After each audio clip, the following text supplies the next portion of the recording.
Então vamos lá. Boa tarde a todos e a todas. Professor Ítalo Leite, Política Penal e Pena. Bem tranquilos, gente, tá? Essa aula, obviamente, nós vamos editá-la, né, em 4 partes, em 3 partes, melhor dizendo, com um prazo razoável para também não ficar tão cansativo. E nesse primeiro ponto expositivo, nós vamos focar no conteúdo propriamente dito da prova. Então eu peço aos senhores e senhoras a atenção para que não haja nenhuma surpresa, né? Todo o conteúdo que foi ministrado é o que vai ser cobrado em sala de aula, tá? Porventura, aquele que não tenha sido apresentado em sala de aula, obviamente nós não vamos exauri-lo cobrando em prova. Então, bem tranquilos, objetivando a sensatez, objetivando um resultado prático de análise de conteúdo. Então é uma prova, assim como no primeiro semestre, nós a fizemos sem problemas algum, né? Aqui nosso objetivo é extrair conhecimento, é assimilar conhecimento, tá? Então, atenção. Primeiro tópico que eu quero que vocês analisem é o conceito analítico de crime, o artigo 13, tá, do Código Penal e os consequentes, ou seja, fato típico, antijurídico e culpável. Estudem pelo material de apoio de toda aquela condensação que nós fizemos em sala de aula e também nos TDEs, tá? Mas sobretudo em sala de aula, TDEs por meio das questões, porque muitas delas vocês sabem de uma maneira reflexa, até porque a gente não tem como criar coisas novas, porque é tudo texto de lei, vocês vão poder fazer a consulta ao vadimeco sem problema nenhum, mas obviamente são questões que merecem reflexão. Então, conceito analítico de crime vocês têm que pegar detidamente. Então, conceito analítico de crime, fato típico, antijurídico e culpável. Analisem o conceito de tipicidade que nós debatemos em sala de aula, né? Priorizem essa análise também do erro de tipo, tá? Muito importante analisar o erro de tipo, o erro de proibição, né? Assim como o conceito de intercrimes. Professor, o que é intercrimes? Eu não estava em sala de aula, tá? Mas tem no material de apoio, né? O caminho que leva ao crime, desde a cogitação até o exaurimento, né? Aquelas fases nós temos que analisar para poder explicá-la. Então, também é um tema muito recorrente nas nossas avaliações, é uma coisa que eu gosto, porque é um painel geral que se tem do aspecto criminal. Inclusive no júri de ontem, né, que nós participamos, foi justamente enfocando muito esse aspecto. Nós poderíamos até dar aula, mas houve um evento no Flores, que é muito bom, gente. A faculdade, ela não só se encerra em ensino, né, mas pesquisa e extensão. E o que vocês estão assistindo palestra é uma coisa híbrida. Ela é tanto uma questão de extensão quanto também de pesquisa, né, porque é um conhecimento que vem de fora da grade curricular, que vocês assimilam, direitos humanos, cidadania, palestras muito interessantes, né, envolvendo também o caso von Richthofen. Então percebam a preocupação que nós temos em trazer conteúdos multidisciplinares para que vocês tenham uma assimilação do conteúdo de forma até cotidiana, né? Então é importante esse tipo de evento para que não fique só na perspectiva da escola secundária, né? Só ou daquela velha fórmula de apenas ensino. Então essa movimentação que a gente faz é pensando no aluno, tá? Então é muito interessante, todas as faculdades assim fazem, Brasil afora, e nós tentamos, obviamente, com toda humildade também somar esses esforços. Então, tudo que nós debatemos em sala de aula, a turma é boa, a turma é de um bom nível, nós só temos essa turma à noite, não tem esse problema de ter um conteúdo numa turma e na outra. Não, nós temos um conteúdo só e eu só vou cobrar aquilo que nós debatemos em sala de aula. Perfeito? Então eu preciso que vocês trabalhem o conceito analítico de crime, fato típico, antijurídico e culpável, e saibam explicar os porquês, o caminho do crime, o conceito de erro de tipo, de erro de proibição, entre o que é um crime consumado e o que é um crime tentado, artigo 14, né? Que nós mencionamos bastante em sala de aula. Então vocês vão ter acesso ao vadimeco e vão ter que interpretar. Então eu preciso que vocês façam uma leitura da lei seca, depois voltem a uma análise geral dos conceitos que foram cobrados em sala de aula, com a resolução de questões, que é primordial. Tá? Eu não costumo inovar, não gosto, acho totalmente inadequado, porém, dentro desse conteúdo eu tento ter criatividade na elaboração das questões para que vocês possam, de fato, ter um aprendizado completo. Né? A resolução, às vezes, da questão, o choque que você tem na questão, ela é boa porque te faz pensar, e você sai outra pessoa depois de resolver uma questão elaborada, modestamente, uma questão que às vezes é uma mistura de uma questão com outra que chamou a atenção do professor. Esse é o nosso propósito, tudo bem? Então, preparem para esse aspecto, preparem-se para a prova citando esses casos que eu passei para vocês, né? Os temas principais, falem com os líderes, né? Nós já falamos em sala de aula, tá? A questão do crime culposo, do erro, são pontos assim nevrálgicos da análise do direito penal. Vocês têm plena convicção, eu tenho plena convicção que vocês têm como resolver essa prova tranquila, sem qualquer obstáculo, né, a partir tanto da resolução das questões dos TDS propostas, das questões que nós vamos ainda propor a título de revisão com gabarito, vocês sabem disso, para que a gente possa, né, somar e evoluir dentro desses conceitos expostos em sala de aula. Tá? O conceito de nexo causal, né, desistência voluntária e arrependimento eficaz, arrependimento posterior, crime possível, tudo isso serão questões pertinentes, aplicáveis à nossa avaliação de conteúdo. São 4 questões objetivas, 2 dissertativas, né? Espero que não haja nenhuma anulação, e não há, eu acabei de fazer essas questões novamente, gabaritadas, todas com gabarito, não tem problema nenhum para que vocês resolvam de uma maneira simples, tá? Então, os elementos do fato típico, ou seja, conduta dolosa e culposa, resultado, nexo e tipicidade, vocês têm que analisar. Eu não sou nenhum irresponsável de cobrar uma questão com nível de magistratura, de procuradoria, de promotoria, não. Mas também são questões elaboradas, né, para que a gente possa discutir a realidade fática do que foi apresentado em sala de aula e vocês possam fazer uma boa resolução, tá? O conceito analítico de crime, gente, vocês vão analisar no decorrer do curso de vocês, ele sempre vai ser ponto-chave para que vocês possam analisar futuramente os crimes propriamente ditos, né? Os crimes em espécie, a partir do artigo 121 em diante. Então, sempre ficarem atentos na questão da consumação, da tentativa, né, para esta prova, porque ele será reflexo para que vocês sejam analisados futuramente e possam, né, resolver melhor as questões postas em instâncias superiores, em períodos posteriores. Tudo bem? A turma é tranquila, a turma é boa, volto a dizer, não temos nenhum tipo de problema, né? Tipicidade é a adequação entre o fato concreto e a norma jurídica. Só será responsabilizado criminalmente aquele que praticar o fato descrito em lei, ou seja, em que a conduta que o indivíduo realiza, ela é prevista como crime, né? Matar alguém é uma conduta humana que tem um correspondente legal no Código Penal, no artigo 121. Isso é tipicidade, né? Repetindo, é a adequação entre o fato concreto e a norma jurídica. É o famoso DVC e o C, né? Então, a tipicidade, ela engloba justamente isso.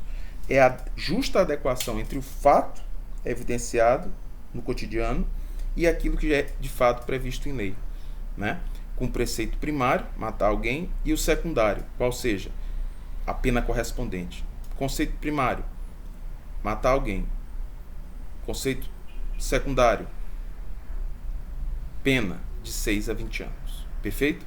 Então, fiquem atentos a essas observações, ao conceito analítico de crime. Está lá no nosso código, vocês vão poder ter acesso, porém, vocês têm que interpretá-lo, tá? Então, eu preciso que vocês fiquem bastante atentos com relação a isto, tá? A ideia de conduta, tá? De consumação e tentativa, erro de tipo, tá?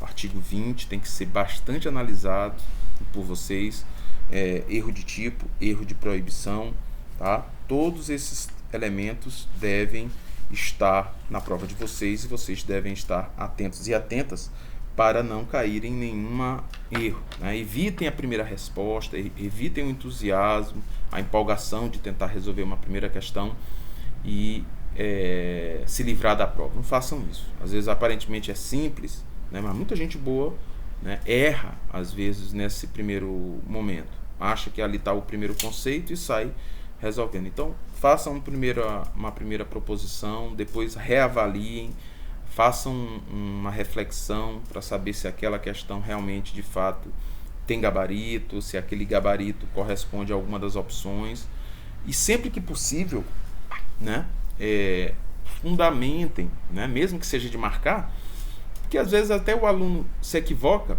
mas a gente aproveita, né, quando o aluno chega e expõe uma determinada linha de pensamento em que você percebe que não é uma prova matemática, mas o indivíduo fez o rascunho, fez o esquema que ele entende, né, de crime, que ele compreendeu, que ele apreendeu da interpretação da lei penal, e aí você, às vezes, até ele errando o gabarito objetivo, aquilo resta como prova de que ele tentou e, de algum modo, ele assimilou o conteúdo, que é o que o professor busca, né, em qualquer perspectiva, tá? O conceito de tentativa e consumação, gente, tome sempre esse viés.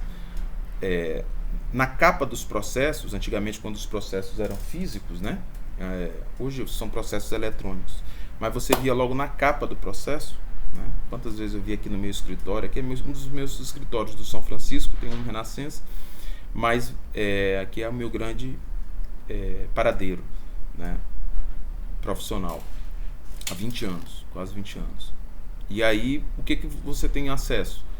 A um conteúdo, a um fato típico, a um fato antijurídico e culpável. Esses conceitos, todos estão no código. O que nós buscamos é a interpretação desse conceito, né? A partir do momento que a conduta é realizada e eu analiso que não há nenhuma excludente de culpabilidade ou de ilicitude, né? Sobretudo ilicitude, ele é um fato que, não sendo um fato antijurídico, ou seja, o indivíduo não agiu em legítima defesa, então você tem um crime correspondente, né? Fato típico, né? O que é tipicidade é o fato em si e sua correlação com aquilo que se prevê em lei como crime, né?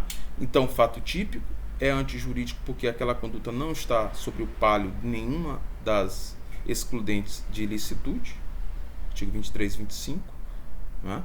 E culpável, o que é culpabilidade? É analisar se aquele indivíduo é maior de 18 anos, ele tem rigidez mental, ele não é acometido de nenhuma moléstia mental, porque aí senão seria o quê?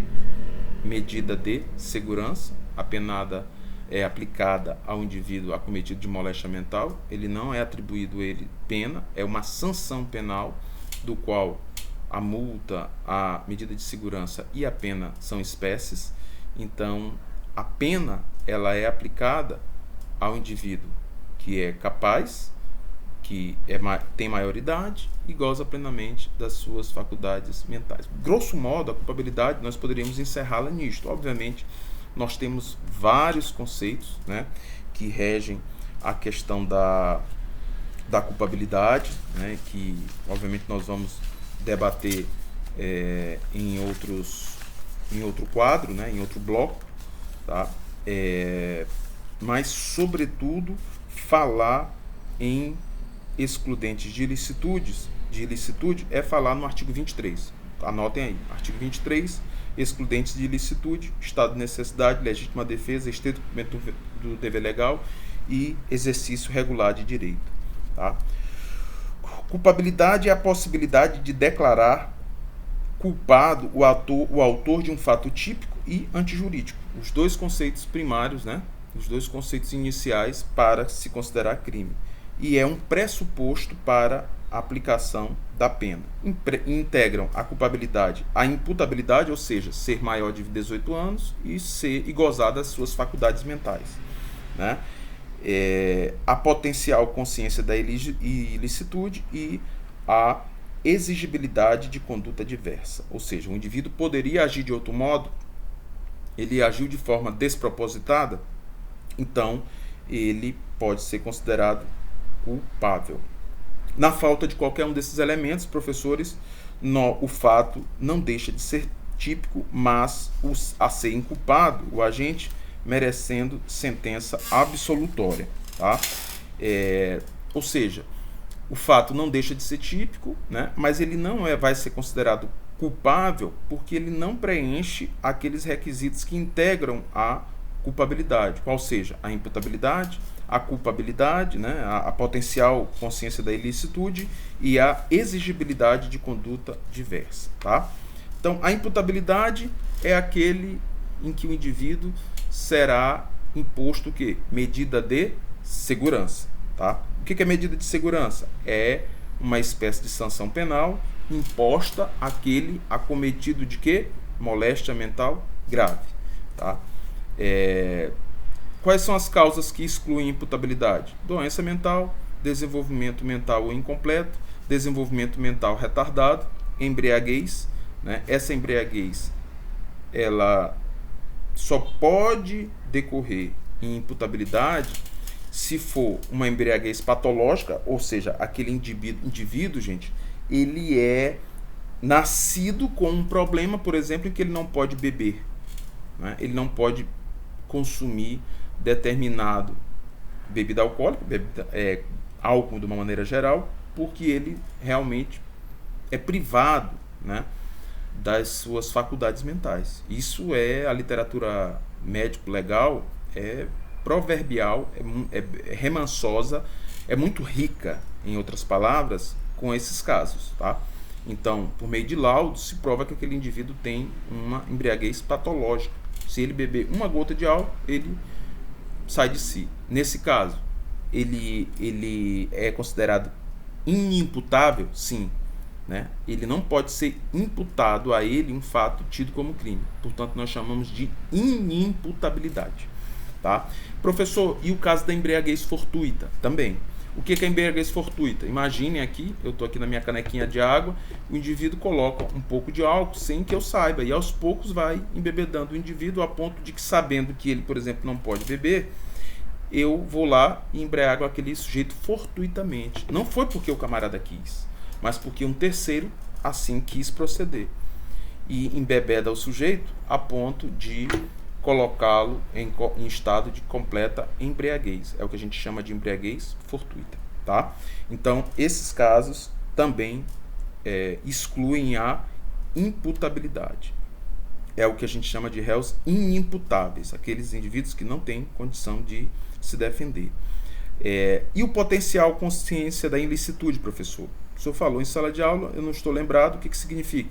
Trata-se do elemento intelectual da culpabilidade, ou seja, da possibilidade do agente conhecer o caráter ilícito da conduta. Reparem, a lei, você não pode alegar ignorância de que não sabia que aquilo por si só era crime. Porém, eu tenho que entender o elemento intelectual da culpabilidade, ou seja, entender a possibilidade daquele indivíduo conhecer o caráter ilícito do fato. Como é que eu vou saber isso, excelências? A depender do contexto social, do contexto em que ele se encontra envolvido, né, na comunidade em que ele se encontra. Para que se opere uma total exclusão, professores, do potencial conhecimento da ilicitude, não basta que ele ignore formalmente a questão da lei, mas sim que não saiba e não possa saber que seu comportamento contraria o entendimento jurídico. O erro de proibição aí, prestem atenção, afasta o erro de proibição, afasta o potencial conhecimento da ilicitude.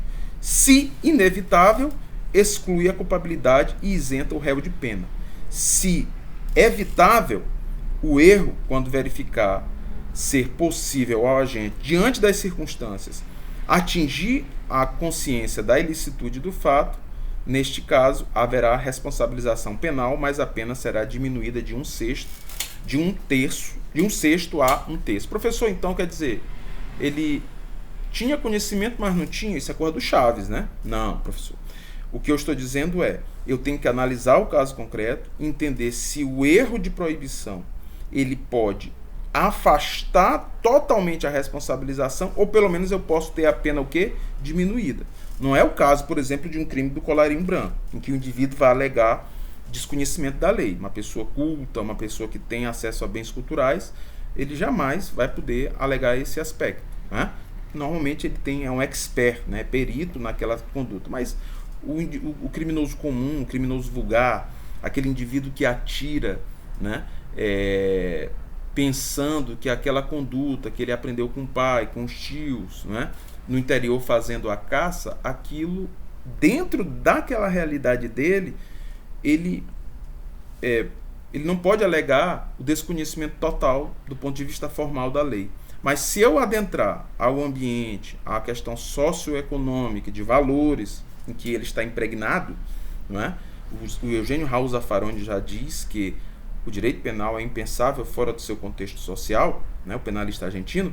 Então, nesse aspecto, eu tenho que analisar e baixar a realidade dos fatos, a dicção comum, ao que o indivíduo entende e o que ele conseguiu assimilar enquanto conhecimento, para que eu possa avaliar se ele tinha potencial conhecimento da ilicitude. Ou por erro de proibição, que afasta o potencial conhecimento da ilicitude, ou seja, se inevitável, ou seja, pelas condições que eu percebo de conhecimento que ele tinha, era impossível, não é, que ele soubesse que aquela conduta de fato era crime. Então, aquilo afasta, né, a possibilidade de quê? De pena, isenta o réu de pena. Agora, se demonstrado que era evitável, mas mesmo assim, pelas condições, ele poderia ter certa dificuldade, ele não vai isentar total, mas pelo menos vai atenuar, né, diminuir, melhor dizendo, a pena de um sexto a um terço. Professor, e o que é exigibilidade de conduta diversa? Ou seja, a exigibilidade de conduta diversa como causa de exclusão da culpabilidade, que é o terceiro elemento do crime, né, do elemento analítico do crime, funda-se no princípio de só podem ser punidas as condutas que poderiam ser o quê? Evitadas. No caso, a inevitabilidade não tem força de excluir a vontade, que subsiste como força propulsora da conduta, mas certamente vicia o modo de tornar incabível qualquer censura ao agente. Então eu gosto sempre de dar, gente, a exigibilidade de conduta diversa. Ou seja, você não poderia exigir daquele indivíduo uma conduta diversa. Eu consigo entender. Tá? Então eu vou dar um exemplo bem grosseiro. Um indivíduo que, por exemplo, a mãe, por exemplo, que mata o sujeito que molestou o filho ou a filha, né? Ao julgar aquele indivíduo, eu vou entender o seguinte: será que um pai, uma mãe, ao cometer uma conduta limite, que o histórico de vida dele não evidencia nenhuma tendência violenta e sequer criminosa, mas ele se colocou ele está numa situação tão limite da vida dele, em que você não pode censurar. Até do ponto de vista social, você não pode o quê? Imprimir uma censura, porque essa coação, ela pode se dar basicamente de dois modos, tá? Qual seja, coação ou obediência hierárquica. Coação, um exemplo clássico, física, né? Não há que se falar em crime, o sujeito bota uma arma na cabeça do outro, ou moral, né? Ou seja, o indivíduo, há crime, mas fica com resquício de vontade, o agente não será culpável, ou se irresistível, há crime e o agente é culpável, mas tem direito a uma atenuante, o quê? Genérica. Então, nesse caso, você tem a coação, que pode excluir essa culpabilidade, ou seja, uma arma na cabeça, né? Uma questão física. E moral, né? Quando há emprego de grave ameaça, pode-se dizer até irresistível, né? Em que o indivíduo se vê empreendido. Professor, e no caso da mãe, né? É moral, gente, moral. Ou seja, o senso médio da população não desaprova aquela conduta. Não é? Por exemplo, uma pessoa que o tratamento que se dá à eutanásia, né, no ordenamento jurídico, seria de homicídio o quê? Privilegiado, né, piedoso. Mas eu poderia categorizar até como uma inexigibilidade de conduta diversa. Se você analisar aquela pessoa que pratica aquele ato para atenuar a dor de alguém, né, a maioria da doutrina fala em homicídio o quê? Privilegiado. Mas eu posso também, em alguns casos, categorizar como inexigibilidade de conduta diversa. Igual a mãe que vai lá e mata o indivíduo que molestou o filho ou a filha. Né? É física? Não. Alguém está botando arma na cabeça dela, a população? Não. Mas moralmente eu posso entendê-la.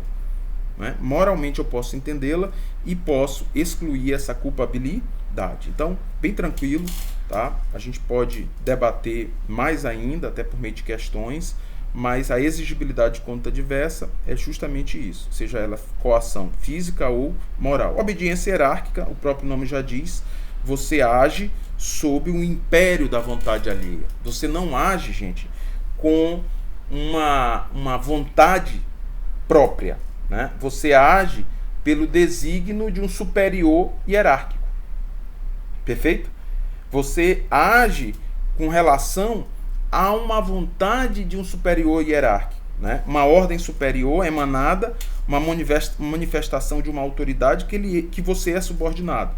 A obediência hierárquica refere-se à subordinação de cunho que administrativo e não alcança vínculo empregatício, né, familiar ou religioso. Ela é ilegal se o subordinado sabe que a ordem é ilegal, ele deve responder pelo crime praticado. Se a ordem não é manifestamente ilegal, o subordinado não tem como conhecer a ilegalidade, exclui-se o quê? A exigibilidade de conduta diversa e ele fica isento de pena. No entanto, se a ordem é manifestamente ilegal e o subordinado supõe, olha os pesos das palavras, supõe ser legal, incorrem em erro de proibição evitável, tendo o direito de diminuir a sua pena, conforme o artigo 21. Professor, não entendi. Analise o artigo 21 e aí nós vamos analisar justamente a perspectiva do erro de proibição evitável. Professor, o senhor falou da primeira hipótese de obediência hierárquica, ilegal ou legal.